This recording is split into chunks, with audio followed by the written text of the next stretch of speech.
ಕನ್ನಡ ಸೂಚನಾ ಫಲಕಗಳಿಲ್ಲದ 18,000 ಅಂಗಡಿಗಳಿಗೆ BBMP notice ಜಾರಿ.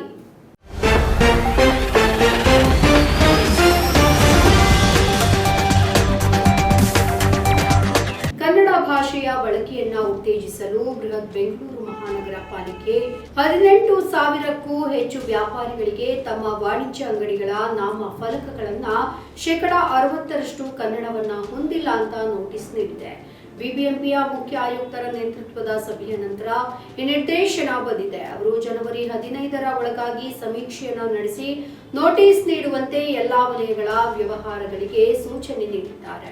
ಕಳೆದೊಂದು ವಾರದಿಂದ ಬಿಬಿಎಂಪಿ ಆರೋಗ್ಯ ಅಧಿಕಾರಿಗಳು ಕಾರ್ಯೋನ್ಮುಖರಾಗಿ ತಪಾಸಣೆಯನ್ನ ನಡೆಸಿದ್ದು, ನಗರದಾದ್ಯಂತ 18,886 ವಾಣಿಜ್ಯ ವ್ಯಾಪಾರಿಗಳಿಗೆ ನೋಟಿಸ್ ನೀಡಲಾಗಿದೆ.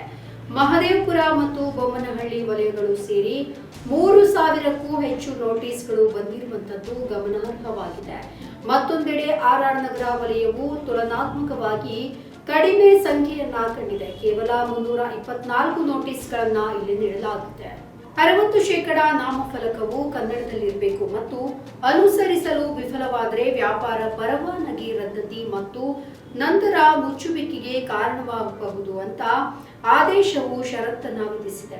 ಬಿಬಿಎಂಪಿ ಆರೋಗ್ಯ ಇಲಾಖೆಯ ಮುಖ್ಯ ಆರೋಗ್ಯ ಅಧಿಕಾರಿ ಸೈಯದ್ ಸಿರಾಜುದ್ದೀನ್ ಅವರು ನೋಟಿಸ್ ಜಾರಿ ಮಾಡಲು ಗಡುವನ್ನ ಸಮೀಪಿಸ್ತಾ ಇದೆ. ಬಿಬಿಎಂಪಿ ಅಧಿಕಾರಿಗಳು ಶುಕ್ರವಾರ ಕಾರ್ಯವನ್ನ ಪೂರ್ಣಗೊಳಿಸಲು ಕೇವಲ 1 ದಿನ ಮಾತ್ರ ಉಳಿದಿದೆ. ಗಮನಾರ್ಹವಾಗಿ ಮುಂದಿನ ಶನಿವಾರ, ಭಾನುವಾರ ಮತ್ತು ಸೋಮವಾರ ಸಾರ್ವಜನಿಕ ರಜಾ ದಿನಗಳಿದೆ.